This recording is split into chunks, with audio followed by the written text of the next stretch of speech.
안녕하세요, 오븐크립토입니다. 오늘은 비트코인 채굴을 말씀드리려 합니다.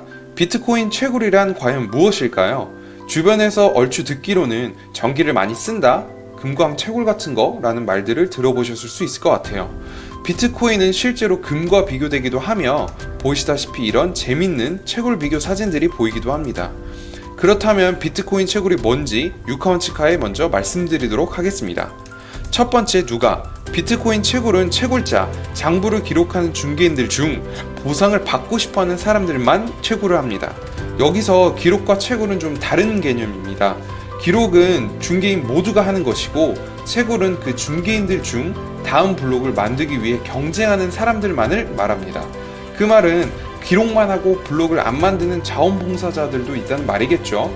아무튼 기록하는 중개인들 중 블록을 만들어 보상을 받으려는 사람들, 즉 채굴자들이 채굴을 합니다. 두 번째, 무엇을? 블록들이 연결된 그 다음 블록 한 개를 만드는 것이 채굴입니다. 이 블록 한 개를 만들면 보상인 비트코인이 주어지고요. 세 번째, 언제? 비트코인 채굴은 항상 진행됩니다.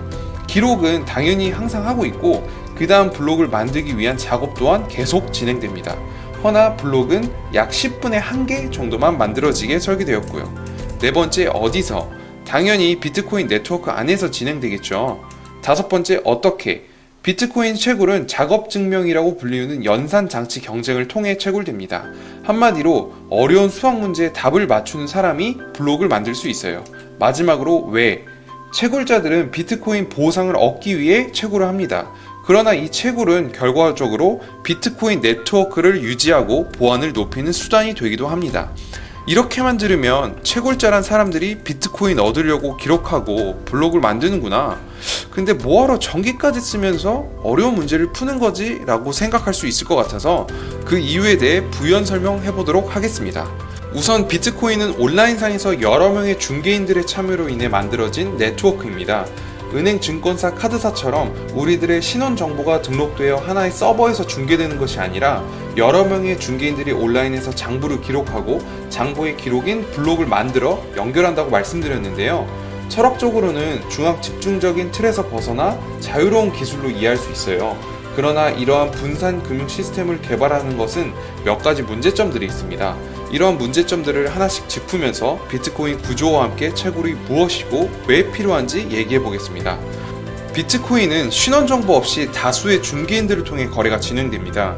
탈중앙성 P2P 거래라는 특징 때문에 다수의 중개인들이 정확하게 기록하고 있는지를 확인하기 위해서 모든 거래들이 공개되어 있어요. 따라서 A라는 비트코인 지갑에서 B라는 지갑으로 보낸 거래가 모두에게 공개되어 있기 때문에 누구나 지갑 주소와 거래 내역을 확인할 수 있어요. 다만 신원 정보를 입력하지 않기 때문에 그 지갑이 누구 건지만 모르는 거죠. 근데 문제는 지갑 주소가 모두에게 공개되어 있으니 악의적인 사람이 그 지갑을 이용할 수도 있겠죠. 자기 지갑도 아닌데 그 지갑에 있는 비트코인을 본인 지갑 주소로 보내는 트랜잭션을 만들 수 있으니까요. 그러다 보니 이 거래가 진짠가? 라고 확인할 수 있는 방법이 필요하게 되는데, 그것이 바로 전자서명이라는 기술을 통해 진행되게 됩니다. 그림을 통해 좀 더 자세히 설명해 보겠습니다. 일단 철수가 비트코인 지갑을 생성하게 되면 두 개로 이루어진 한 쌍의 키를 받게 됩니다. 이 키는 비밀번호라고 생각하면 되고, 두 개는 페어로 이루어져 있기 때문에 그 외의 키들과는 연동되지가 않아요. 이 한 쌍의 키를 각각 개인 키, 공개 키라고 부르는데, 개인 키는 나만 알 수 있고 공개 키는 모두에게 공개되어 있는 구조입니다. 요놈들을 가지고 트랜잭션의 유효성을 판단할 수 있는데요. 먼저 철수가 난 누구한테 얼마를 보낼래 라는 트랜잭션을 작성하게 되면 자동으로 트랜잭션이 해시화되면서 요상한 글자가 추가됩니다. 해시화는 저번에 말씀드린 무작위 함수인데요. 이 해시 함수는 같은 인풋 값에 같은 아웃풋 값을 산출하는 무작위 함수라는 것을 기억해 주세요. 그리고 이 요상한 글자를 본인의 개인 키를 통해 암호화시키는데 그것이 바로 전자서명입니다. 그리하여 철수는 트랜잭션 원본과 전자서명 두 가지를 비트코인 네트워크에 보내게 됩니다. 그렇다면 비트코인 네트워크에서 장부를 기록하는 중개자들이 전자서명을 보낸 사람의 공개키를 통해 복원해 버리는데, 그러면 아까 해시 값이 나오겠죠? 그리고 트랜잭션 원본도 해시화 시켜서 요상한 글자를 또 만듭니다.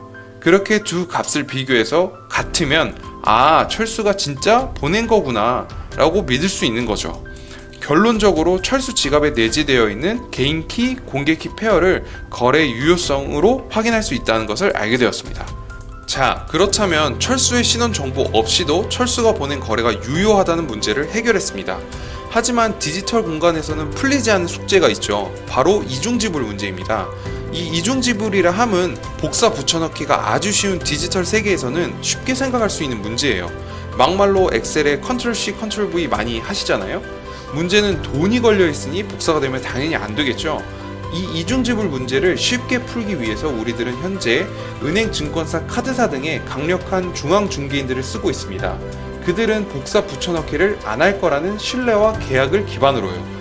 그렇다면 분산화된 여러 중개인들 사이에서는 어떻게 해야 될까요? 당연히 합의를 해야겠죠. 얘가 원본이야, 이건 복사고 잘못됐어 라는 다수의 합의가 필요할 거예요.